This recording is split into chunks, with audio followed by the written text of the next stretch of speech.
So usually the image analysis scientist will work on the algorithm when they think it's looking good. The pathologist will kind of review it. The pathologist can also provide some annotations where to help train the algorithm in the beginning. So it's a partnership all the way through. So the pathologist is involved in the beginning, help the scientist understand, what are the areas we're looking for, what are the nuances there. And then when the algorithm is ready, or when the scientist thinks it's ready, the pathologist will need to verify it, look at, run through a set of slides with maybe some differences, the range of what you're going to see of staining, and make sure that it's performing adequately. Welcome, my digital pathology trailblazers.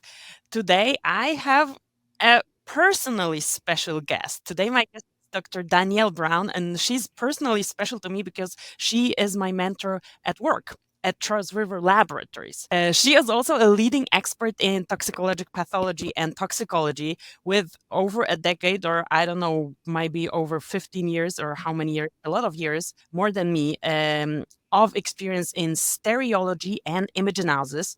She authored a lot of publications and she spoke at a lot of international conferences on this topic. And I was honored to co-author a publication with her as well. And as I said, we work together at Charles River Laboratories. So welcome to the podcast, Danielle. And we always start with the guests. So let's start with you and let's tell the digital pathology trailblazers who you are, what's your background, and your current role is a little different than the image analysis background that you're famous for. Tell them about you. Yeah, thanks for having me. It's great to be able to chat with you and all the listeners. So I started as a veterinary pathologist in 2009, so it's been about 15 years. And my first job was to get an image analysis lab kind of off the ground at the position I had, as well as an immunohistochemistry lab. And so I really have done quantitative pathology my whole career, starting right out of my residency. And even in my residency, I did a lot of it, which is why I started in that position. So, and then over time, I grew the lab and the specialty area and went into kind of a management side of things because I had several image analysis scientists reporting to me. You did too well in that role, so Yeah, you had to I move on.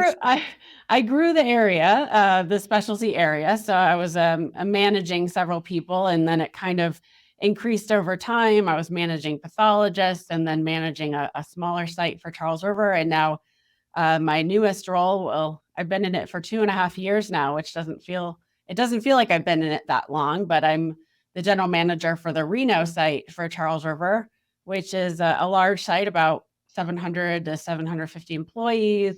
And we do a lot of different areas of toxicology and pathology. So I don't read slides anymore now that I'm in the higher level management, but I counsel on give scientific advice and counsel on study designs and things like that still. Mm-hmm.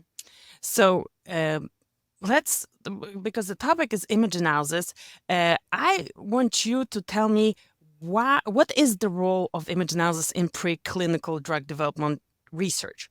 Why should we even care? And the diagnostic role is kind of more famous, and because diagnostic tools, and there was a 510K approval for a particular algorithm. But what is it for in preclinical? Why should we care? I care, but why should other people care? Yeah, sometimes, the human eye has limitations, right? So, as pathologists, we're great at noticing patterns. Pattern recognition is something the human eye is great at. But what the human eye is not so great at is quantitative differences. That's because our eyes can be tricked quite easily. So there's some famous papers out there that really kind of show the different kind of biases. And I'm sure everyone's, taken some of those visual, puzzles or things where it tricks your eyes and you think something's moving or you think something's bigger than something else. So that how many circles when you only see squares, and then the moment you see circles, you see the circles. Yeah. So there's some limitations there. And sometimes there may be really subtle differences between treatment groups Or there may be, in the earlier research side of things, you may want to quantify an endpoint, immunohistochemical stain, or you want to quantify the number of cells, or anything else that, as far as a human eye is concerned, it might be a little bit difficult to differentiate, or you may have some bias that comes in, not on purpose. It just happens because of the way that our eyes work. So I think it's really important for those subtle differences, or when a certain quantitative endpoint is really important for the outcome of the study, or really understanding what you're trying to look at. Definitely. And I mean, because I also have the image analysis background, I've heard questions like, you are experts, you're pathologists, and why is it not enough for a pathologist to just look at it and state? And you just basically answered my second question, which is like, okay, if it's like estimates that are like clearly visible, you don't have to quantify. Yes, you can look at it and you can see this is less, this is more. When the difference is really pronounced, it's easy, Yeah. but often it's not that pronounced. And I think the puzzles that we mentioned, I don't think people apply. It's just like a curiosity, a fun thing. Oh, we got tricked. But actually, you can get as tricked in research, and specifically when you're trying to analyze immunohistochemistry stains. Yeah. So let's talk about that. Like, especially I would like, because a task that is often asked of pathologists is like, oh, quantify the intensity. But we know that quantifying intensity visually is, first of all, not that easy, and second, we can be tricked. Yeah. Can you specify this trick that applies here? Yeah. So when you stain, even with any kind of stain, but especially with an immunohistochemical marker where, you're looking, maybe it's a dab stain. So you're looking at brown staining.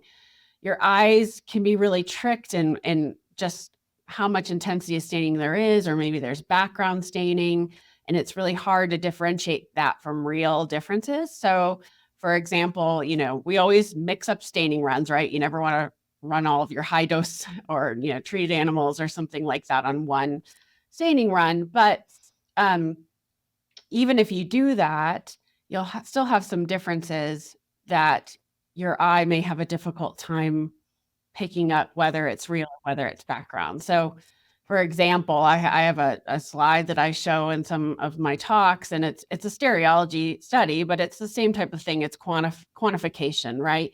And look, it's in the brain of mice, and one of the sections has a much darker stain on it than the other one. And looking at it, you say, well, that one has more staining or more positive cells in that region of the brain. But in reality, when you quantify it, it's less. It's a lot less. So our brain or our eyes see something, but it can really be due to staining variations, which is a background that it's really difficult to weed out that background.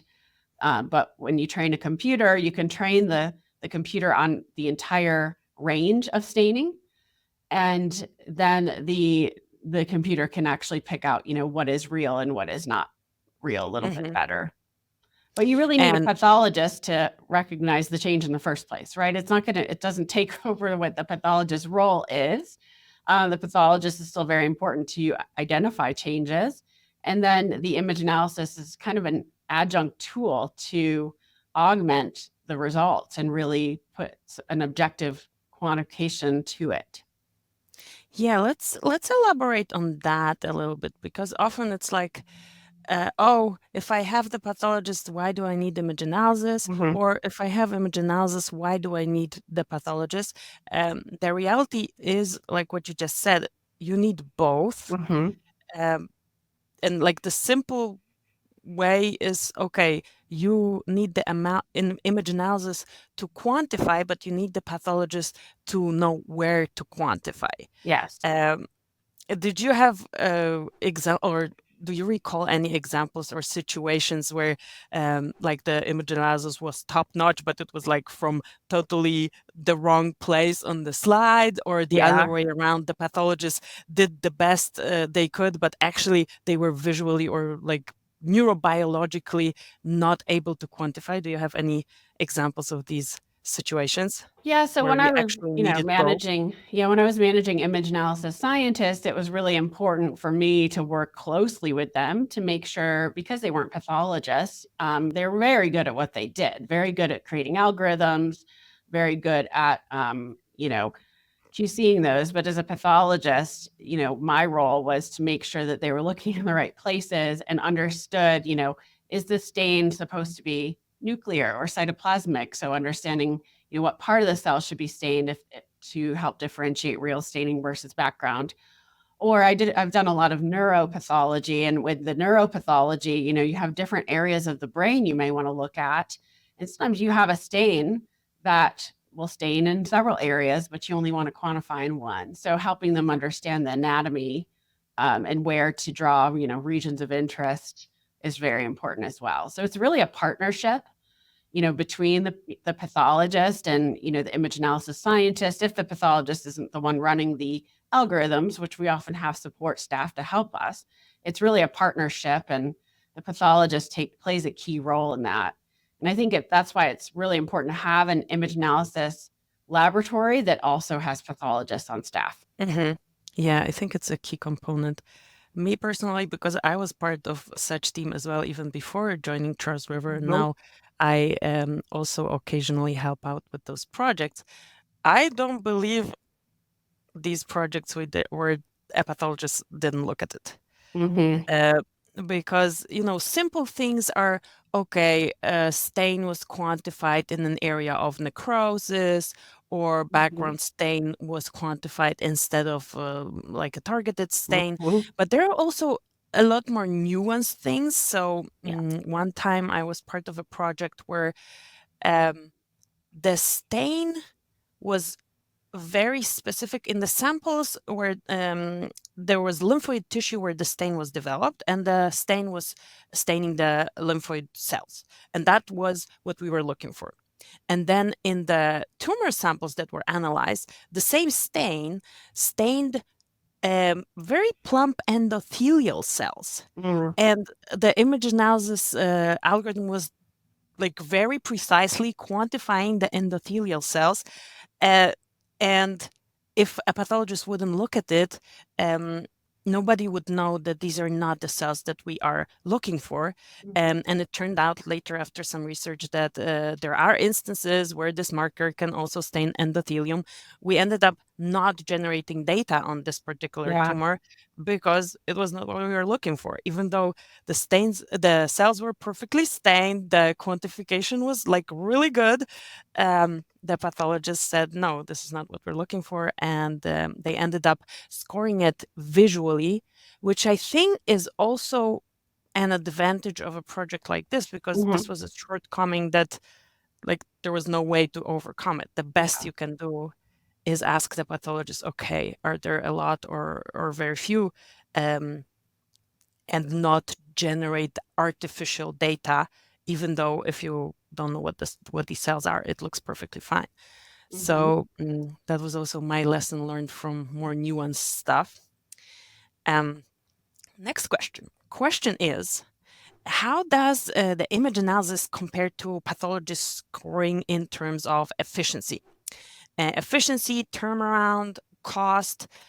When researchers are considering deciding whether to use image analysis Mhm. for a project, which I say they should. But obviously, there are more things to consider than just me liking the technology, right? So, what do they need to consider in terms of efficiency, cost, and all these logistical things? So, I mean, there's different aspects to that. And with the image analysis, if it's a new stain or something that's very unique or complex, the method development, working up the algorithm, verifying and qualifying that algorithm can take time. So that's the part of image analysis that's potentially inefficient. However, once you have that developed, the time it takes to run through all the slides and classify them is very fast, much faster than a pathologist scoring. If it's something that maybe it's been you have an algorithm already developed and you just have to tweak it a little for that range of staining or that range of samples, it can be quite efficient. The pathologist scoring, can take more time. Pathologist labor time is expensive, so if if it is something that's already been worked up, it can be more efficient and less expensive for the image analysis. Mhm. And also, I would say more consistent. Yeah. And it's also not because, oh, the pathologist is lazy and is not consistent. It's another like neurobiological uh, thing that we have when we Mhm. work a study, and the diagnostic drift where we get more nuanced with our scoring towards the end of the study. And it's, Yeah. inherent bias that we have. The way to mitigate this is like to go back and try to rescore it. Yeah. That adds That's time big on time. top of what we already did, Yeah. and you can totally eliminate this with image analysis. Yeah. You mentioned the validation and qualification of those algorithms. Mhm. How do you make sure that we are identifying what we're supposed to identify? What is the process of validating such an algorithm or making sure that we are quantifying what's supposed to be quantified? How was it in your team? And it's still So, the same. yeah, so usually the image analysis scientist will work on the algorithm when they think it's looking good. The pathologist will kind of review it. The pathologist can also provide some annotations where to help train the algorithm in the beginning. So it's a partnership all the way through. So the pathologist is involved in the beginning to help the scientist understand, what are the areas we're looking for, what are the nuances there. And then when the algorithm is ready, or when the scientist thinks it's ready, the pathologist will need to verify it, look at, run through a set of slides with maybe some differences, the range of what you're going to see of staining, and make sure that it's performing adequately. Mhm.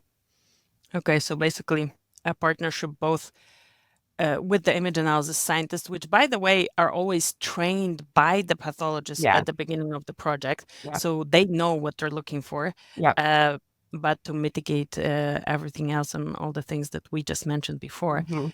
there is a pathologist working with them. And so this partnership is both can be quantitative when we do annotations, both for training and both for checking, Mhm. and then the visual assessment, Mhm. which, by the way, this is what we described in the paper that we co-authored. It's a process for the qualification of those algorithms, and I'm going to Mhm. link to this paper Okay. below.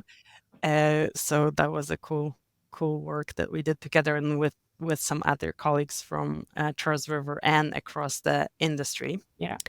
Yeah, Um, I did want to mention too, when you talked about consistency, mhm, having more consistency in the pathologist having diagnostic drift and things like that. I think the other thing that's very important to call attention to is the type of data that you get. So when you have a pathologist yeah. scoring, you get, you know, data that a categorization, you have things that are scored a 1, a 2, a 3, and the everything's lumped together. So you have, it's a different type of statistical analysis to perform on that than when you do image analysis where it's quantitative and it spans, it's not just integral or it's like a 1, a 2, a 3.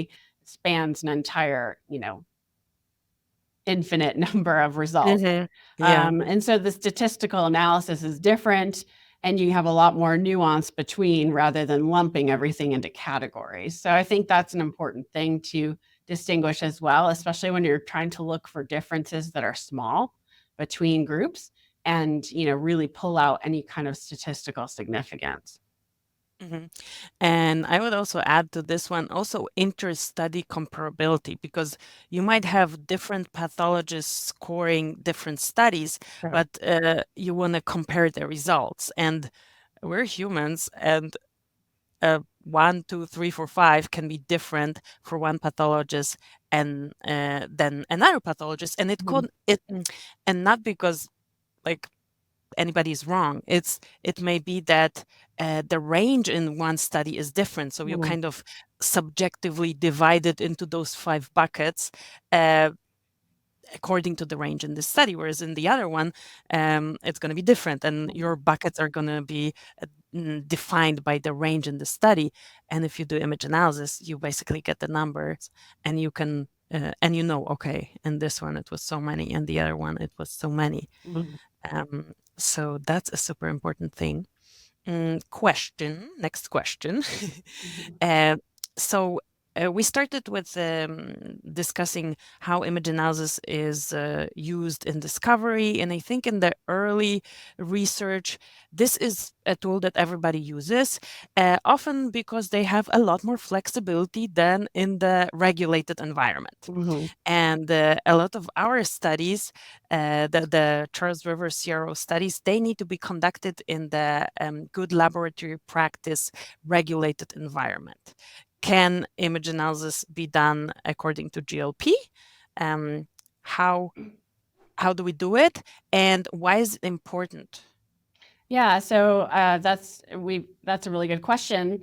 We've actually validated the software that we use. So we use the Visiopharm software mainly. I mean, there's other softwares that are used throughout the company, but we have validated that software to use in a GLP environment through a pretty strict master validation plan and Part 11 compliance. It takes a lot of interaction with the vendor to make sure that they're helping you along the way to get to that compliant level. And then also for the slide scanners that we use to scan to create the digital slides. I think it's important because, it helps us bring image analysis into, the regulatory space, helps us bring image analysis into studies that are for, IND submission to the FDA, and we don't have to take a GLP exception for certain areas of the study that we've done. So, we went through that process, and I think it was very helpful and worth it. Mhm. I've heard of a story recently where there was a submission made to regulatory authorities with semi-quantitative data or qualitative data for something that should have been analyzed with image analysis. Mm. And basically, that was the regulatory comment, hey, you need to provide us with quantitative data that was generated in a regulated environment. So Yeah, um, nice. there was kind of an attempt to skip this part, and then it kind of resulted in doing the work twice. Mhm. So I think that's also something to consider. Okay, will the regulators ask for quantification when quantification Yeah. is needed? And And more sometimes often if than if it's a known pathway with a known change, and regulators will ask for that depending on um, what the precedence is. So, even for stereology, which is also quantitative technique, but a little bit different than the image analysis because it quantifies in 3D. Regulators will ask for that to be performed for certain types of compounds and certain pathways because of just known changes that can occur. So, Mhm. yeah. Is there a list, or is there like, Oh, okay, if I wish we yeah. had a I list, just, right? anecdotally know what I've done a lot of work on, but it'd be nice if there was a list or if we could even help them with a list of what we think should be Yeah. quantified. I don't know. Maybe that should be another thing that we should work on together. Yeah, maybe Um, a I paper. think that would have impact. So at Charles River, at the CRO in general, Mhm. such as Charles River, um, you might get questions about experience with specific stains, like Mhm. multiplex techniques, special histology methods. So how do you approach projects that may require new method development or specific niche procedures? So we already have Mhm. like a kind of, if we haven't done projects with image analysis for a certain thing, we already know that there's going to be an algorithm method development Right. part. Um, what do you do if there is a very specific request for something that has to be developed from scratch? Yeah, so I mean, we get those all the time. A lot of times, we have hundreds and hundreds of immunohistochemical stains that we've done, that we've qualified, but everything's always different. So we get those a lot, especially very complex things. So sometimes it will be maybe we're multiplexing immunohistochemistry with in situ hybridization to look at protein and DNA on the same section. Maybe it's a multiplex fluorescence stain with several markers to quantify, what's co-locating and things like that. So we get those all the time, and we have a great at several sites. We have great immunohistochemistry labs with both technical staff and scientific staff that really understand immunohistochemistry, the science behind it, and how to work up new antibodies, as well as for the in situ hybridization for DNA. So we're used to that. It can take, that adds some time to the project because we need to develop the stains and do method development runs and qualify a new stain. But we do that all the time, so that's nothing new. Hmm. I think sometimes the expectation might be, oh, if it's already described in this paper, then just like take this and do the same. Why do you need to develop? And at least from my IHC experience, whenever you're starting to do it in a new lab with new reagents, even like for the Yeah. simplest thing, there is going to be a method development step. Yeah. If it's something widely available and easy to do, it's going to be short. If it's new and a niche procedure, it's going to be longer. Yeah.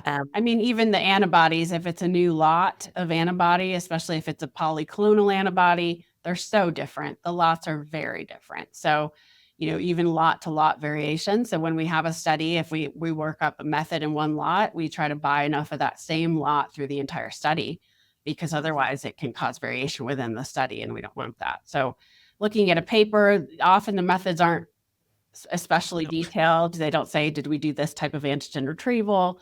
They use different immunohistochemical staining instruments. Even the water in the lab or the humidity levels. Immunohistochemistry is very finicky. So there's so many aspects that can affect it that if it's not something that's been worked up in that lab and with that lot of antibody, it needs to be worked up again. And if it's been worked up the method and it's a new lot, usually it's more of a requalification of the method, make sure it still works. But like I said, there can be variation and you may have to change things. And also, that's another argument for, okay, there can be so much variability in the preclinical, and once you have it dialed in, why do you want to add more with just doing it visually? Do the image analysis and have your numbers, for IHC, right? I think this is a superpower of any specialty pathology method, and IHC being a big part of this, but also special stains, the immunofluorescence, everything. It visually is so much easier for quantification. So then skipping this quantification part with an algorithm is depriving yourself of a lot more granularity of data. Yeah, and objectivity, right? Yeah. Yes, very much. So looking ahead, how do you see the role of image analysis evolving in pathology and preclinical research? Are there any emerging technologies or techniques that you're excited about, or do you think the regulators are going to start asking for more quantification on the things that we already know should be quantified? What are your thoughts on that? Yeah, I think it's come a long way. Even when I first started, the algorithms and type of decision tree and different things that are used. It used to be a thresholding where you just say, okay, if it's darker than this, it's positive. If it's lighter than that, it's not, which was very simple and very binary. Now it's a lot more complex with a lot of decisions being put into it behind the scenes, by the computer when you create an algorithm. So it's already advanced quite a bit. And, new kind of artificial intelligence based image analysis has really helped us to quantify things not only in immunohistochemistry, but also even in regular H&E stain. And I think that helps because sometimes, we may not have a special stain to mark something, but it still is difficult to tell differences just, with our eye alone. So a good example of that is hepatocellular hypertrophy. So, central lobular hypertrophy in the liver, it's a very common finding in toxicological studies. And it can be really difficult to, really determine with your eye where that cutoff is or how to grade those changes, especially in some species where their hepatocytes are already kind of variably sized. And having an algorithm that can perform that, looking at the size of the cells on H&E staining through the artificial intelligence-based type of algorithms can be really helpful to augment the pathologist's, just diagnostic vigor.